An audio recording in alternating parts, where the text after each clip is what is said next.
Welcome to another Soccer Down Here 1v1, and someone else has joined the ranks of the NPSL in the Midwest region. Time to catch up with Brian Thomas, president of Ehtar Belleville Football Club in Belleville, Illinois, the conduit from St. Louis and Iowa to Chicago. Brian, thanks for hanging out with us for a 1v1. Thanks for having me. I appreciate it. All right, so how does a guy who has cooked for presidents and has been part of you've been hobnobbing with like really, folks that are really famous. How does someone who has been in those kinds of circles making meals end up with soccer in the NPSL? How does this go together? Well, believe it or not, at 50 years old, I still don't know what I want to be when I grow up. So, yeah. So I've chefed, been in a punk rock band, wrote a book, and now it's time to try soccer. For those that don't know, obviously, with the birth of St. Louis City SC, I feel like with city in all caps, I feel like I have to do it that way every single time I announce it. For those that don't know the footprint and the fabric of what the sport means to St. Louis and that side of the river, Belleville and your side of the river, what does soccer mean to that part of the Midwest? Well, it starts way back in the day when, and I can't remember the year right off the top of my head, but in the World Cup, the United States team was made up of basically the players from St. Louis University. And so it goes way back with teams like the Ambush and the Steamers, like in the 80s, when indoor soccer was a big thing. The roots run really deep as far as the soccer culture in this area. So what has it been like for you and everybody there to get this off the ground and get this project as a part of the NPSL? How much thought, sweat, tears, toil, and trouble? How far back were these discussions? Where did they start? And how much of a runway did you give yourselves? Well, it basically started probably a couple of years ago. There's a bunch of us here, and we'd get up at 6 o'clock in the morning and crack a beer and watch the Premier League, and there's actually 10 of us on the board, and each one of us roots for a different squad. So there's a lot of bragging rights and that stuff going on. And then we just kind of sat around one day and we're like, we could have a soccer team. Why can't we? There's plenty of talent around here. There's plenty of interest. And then with St. Louis City being announced, the ball just really started rolling, and it's really blowing up all across. Yesterday, there's a local radio station I was listening to yesterday, and to celebrate St. Louis City's first win, the DJ had a bunch of soccer chants from around the world. So I was just driving around in my truck listening to random soccer chants. It's kind of interesting. So why the NPSL? I mean, there are a lot of leagues out there. There's a lot of stuff to play with. What drew you guys to the NPSL?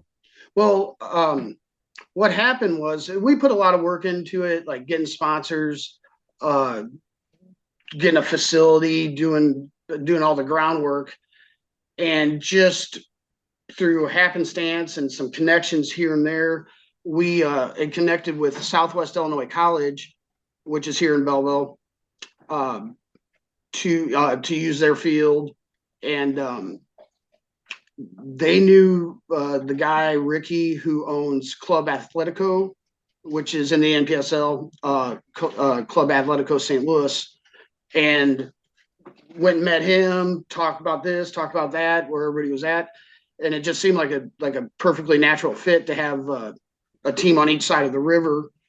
And the next thing we knew, we started the registration process, talked to the league, and here we are. When it comes to new owners and new franchises and things like that, there's a question that I always ask, and it has to do with the to-do lists, because, I mean, a lot of the time, there's always these ideas that pop into our head, and you could be on your phone, these to-do lists. You sit there, you pull the stylus out, you write down the idea, you jam the stylus back in, your phone gets back in, then you remember 3 days later, oh crap, I wrote something on my phone. It could be on, could be on legal pad, could be on one of those magnet boards that you've got, the dry erase board on your fridge. That's like, 2:00 in the morning, you're going to get a drink and it's like, oh, I've got an idea. And then you write it down. Or it's on like one of those big 6-foot by 4-foot whiteboards. It's got letters and arrows and things in different colors and stuff like that. We have like 3 of those. Yeah. I was going to say, where is this board? Where is this to-do list? And I know a lot of folks will sit there and say, man, I mean, it's the summer, late May, early June. It's a couple of months away. But no, late May, early June, it's a couple of months away. What do you think the next thing that you can cross off that list is when it comes to getting this franchise online? Well, to answer the first part of the question is, we have the best secretary in the league, Ian Thurlow. He takes care of everything. He's got I's dotted and T's crossed. We have a big office. We call it the ward room, where all the whiteboards are. We stole that from Deep Space Nine, big Star Trek fan. But so we have that going. I think the next step, and the clock is ticking, is, of course, we're always looking for sponsorships. That's it. Every bit helps. The city's been really great, the local businesses. So we got that ball is rolling. We had our first tryout last Sunday. 50 dudes showed up. I mean, I was sitting there watching. I'm like, this looks like an NFL mini camp. Like, these guys are out there. There's cones everywhere. There's goals. Everybody's wearing a different colored penny.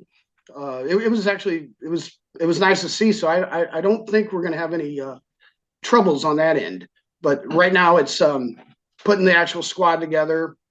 We have a couple friendlies set up in April, tentatively, and the next thing will be basically finalizing the squad.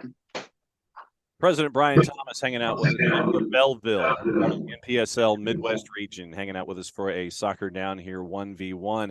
When it comes to the philosophy of the club itself, I know that you probably have some tenets that you have as an ownership group. It's like we believe in A, B, C, D, and E as a group when it comes to our philosophy of what we want to be here in the community in Belleville. How would you describe the philosophy of the kind of impact that you want to make as a club and how you want to represent yourselves in the community and there in that region? The first thing and the most important thing is for the players, because without them, there's no game. And our number one philosophy is that we don't think the players should ever have to pay for anything. You don't have to pay to try out. You don't have to pay to travel. We're here to advance them, advance the game, and advance the community. So we're taking it upon ourselves to make sure that's the number one tenet that we live by.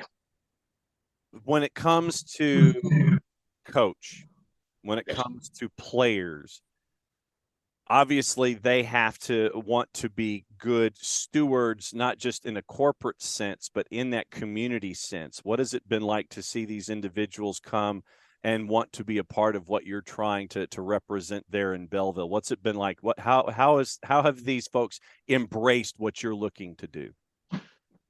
Everybody's been great. We've had, with like the local newspaper, we've had our captain did an interview the other day.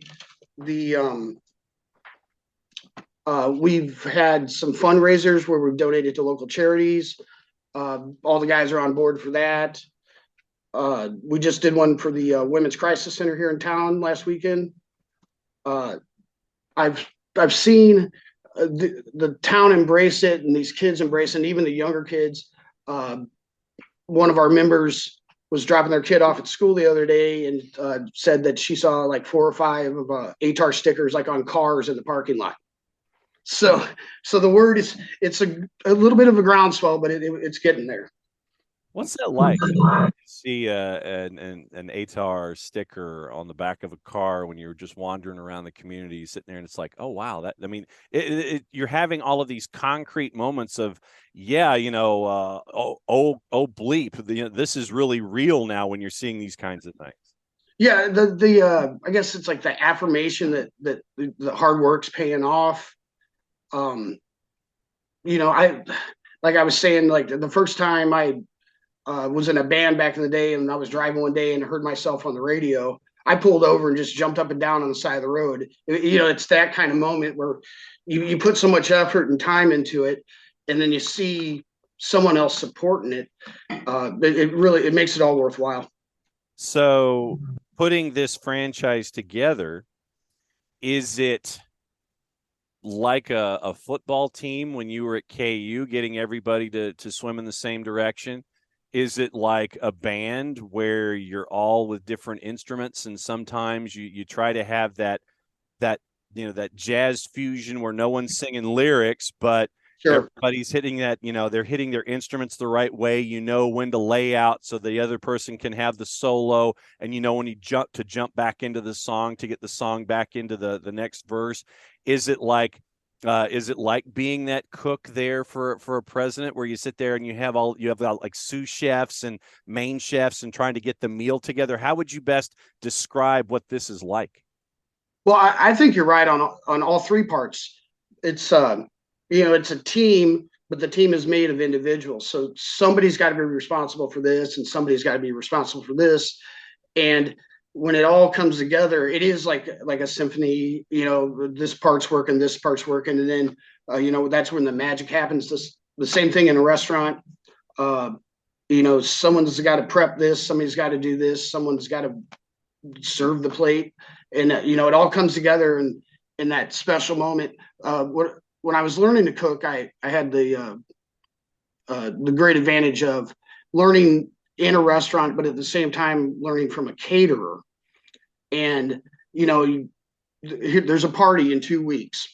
All right, come up with the menu. Then you got to do this, and all of a sudden, there's 300 or 400 people, and all the food shows up at the exact same time. It's all right. And, and it's taken 2 weeks for that one moment to happen, which I guess would be like when the ref blows the whistle and the game starts, all that work, all the wind sprints and the making sure we got cool kits to wear, everything comes together and the crowd's there. That's what it's like. It's just just like you were saying, in all three of those, in those formats. Yeah. All right. So then let's take it to the next step here. If you were comparing Ehtar to a menu or a meal or something catered, how would you best describe, if Ehtar were a menu, how would you describe the day as each and every different element that you would have if you're going to like a catered meal? How would you break that down? Well, I would think, and the coaches might kill me for saying something, where we would be like, your goalie is your main course, and then the strikers are the appetizers. I don't know if I should get into something like that, because they'd be like, "What are you talking about?" But I would say, as far as like the game day preparation, uh, the different board members. Somebody's got to order the product. Somebody's got to make sure the oven works, and it's hot. And then somebody's over there chopping onions, and then it all goes into the pot. And then, when it's time to go, then it's time to pour it in the bowl and hand out spoons. You're trying to sit there and figure out what the roux looking like and make sure that everything works together. Yeah, and then the fire alarm's not going off, and the health inspector doesn't show up. Yeah, all that kind of stuff. I was going to sit there and flip it to the side of it being a band. I know that. So how would you? What kind of music are you looking at Ehtar playing? What kind of a music? If this was a band that goes and plays at at a club or whatever locally, what kind of music do you think that Ehtar would play if they were a band? Well, personally, what I like to watch, and what I would think is, it would be punk rock. It would just be in your face, 90 minutes, and where you might take a second between songs to catch your breath, but nope, it's here comes the next one. And everybody's just going full bore the whole time. All right. So as you get closer and closer to the season, what are some of the next markers that have to be hit there for the team? What's going on publicly? What's going on behind the scenes? If you want to break any news while we're talking, you most certainly can. But what are some of the next things folks need to be looking at there in Belleville and that particular part of Illinois and Missouri to get ready for the season? Well, the big thing is May 20th is our first game against in Milwaukee. So we will be back the weekend after that for our first home game. Like I said, we had a friendly schedule early, basically to try to work out the kinks and the logistics of the game day operation. But it seems like, May is a long time off, but it's not. So as far as the vendors, getting everybody out there, how that's going to happen, and being able at the same time move on our feet. We didn't expect that, but we got to be prepared for it. The nice thing is with the amount of members we have on the board, and everybody's great and really into it, that somebody's got to run and get this, or somebody's got to do this, and everybody's kind of got their own spot to make sure everything runs smooth. That's where we're at right now, is making sure that we put on the best possible product. There's a soccer game, but then there's also the stuff for the fans to enjoy before the game, during halftime. And then, we get the little kids out. Like our first friendly last year was the weekend of Halloween. We had like trick or treat bags and a costume contest for little kids, like out on the pitch, and just making sure everybody enjoys it to the best that we can provide it. All right, so 2 more things. And sure. Thanks for hanging out. The name. What, for those who are outside of Belleville, they look at Ehtar Belleville. What was the genesis of the name? What does it mean? What does it represent for those that are outside of your footprint? So this whole region, Southern Illinois, is for as long as I can, anybody knows, has been called Little Egypt, and it's basically the Mississippi River runs down between Illinois and Missouri. A lot of the towns are named after towns that are on the Nile, and then there's a site right here on the right by us called Cahokia Mounds. And there was a Mississippian culture, the Kokian culture, and they built these giant earthworks. I mean, they're huge, and they kind of look like pyramids. And I think that somebody a few hundred years ago saw that and compared it to the pyramids in Egypt, and that's kind of, and it's really interesting too, because there's like evidence where this culture had navigated all the way down the river and was trading with like the Aztecs and the Olmecs in Mexico. So it's really interesting, the history of the region. So with it being called Little Egypt, we decided, Ehtar is an Egyptian word. We decided to go with that. And we have a mascot we have a mummy for a mascot. The name of the stadium is the Valley of the Kings. So we're just kind of running with the whole theme and then trying to brand it that way. Okay, and then the last question, for those that want to keep an eye on what's going on there in Belleville, how do they do it? How do they reach out on social media, and how do they keep an eye on things? It's ehtarfc.com, EHTAR. We're on Instagram, Facebook, Twitter, all that stuff. There's links, info at Ehtar FC. You can get in touch with us about any questions they have, anything they want to know. We try to keep it updated daily, post everything we can. There you go. That's where we're at. Looking forward to it. Brian Thomas, president, Ehtar Belleville Football Club out of Belleville, Illinois, one of the new members of the Midwest region in the NPSL. Thanks for letting us come and eavesdrop on your berth there as we're getting ready for the season here in the NPSL in very short order. Thanks for hanging out with us for a Soccer Down Here 1v1. We'll be keeping an eye on things there with the mummy and how you're making your food. Awesome. I really appreciate the time and your effort and the support from everybody.